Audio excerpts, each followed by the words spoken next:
বর্ষাকালের ব্যাপারটা আলাদা। যে টিভি রুমে গিয়ে একটা সিনেমা দেখি।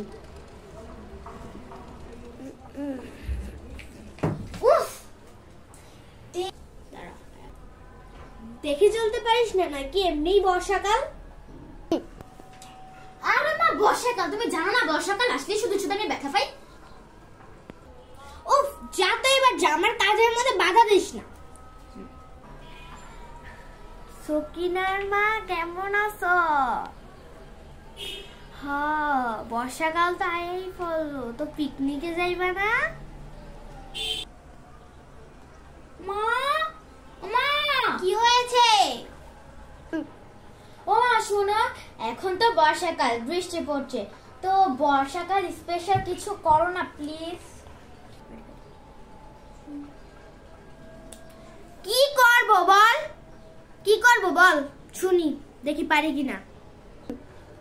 যেমন ইলিশ মাছ ভাজা, বিভিন্ন রকমের ভর্তা, খিচুড়ি, তারপর ভুনা খিচুড়ি, এরপর হচ্ছে গরুর মাংস, মুরগির মাংস, খাসির মাংস, এরকম কিছু একটা করো।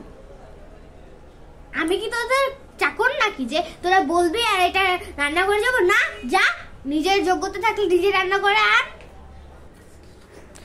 বর্ষাকালটা আসলেই শুধু দুই ভাই বোন মারামারি করে।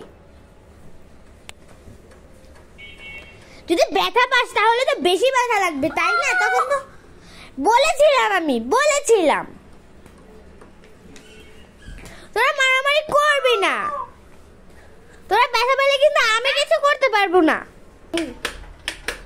মা আমি বের হচ্ছি। তুই যে বের হচ্ছিস, তো আমাকে কাজ করে দিতে পারিস না? হ্যাঁ, যা ছাদে থেকে গিয়ে কাপড়গুলো নিয়ে আস, তারপরে বের হবি। আর শোন, ছাতা না নিয়ে কিন্তু যাবি না। আরে মা প্যারা নেছি, আমি কিছুক্ষণের মধ্যে আসবো, তুমি সব ঘরের কাজগুলো করে ফেলো।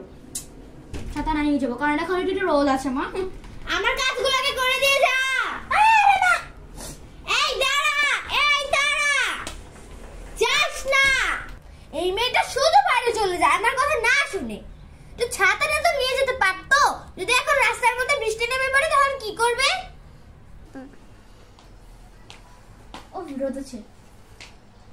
আরে বৃষ্টি পড়া শুরু হলো যে, মা বলেছিল ছাতা নিয়ে যেতে।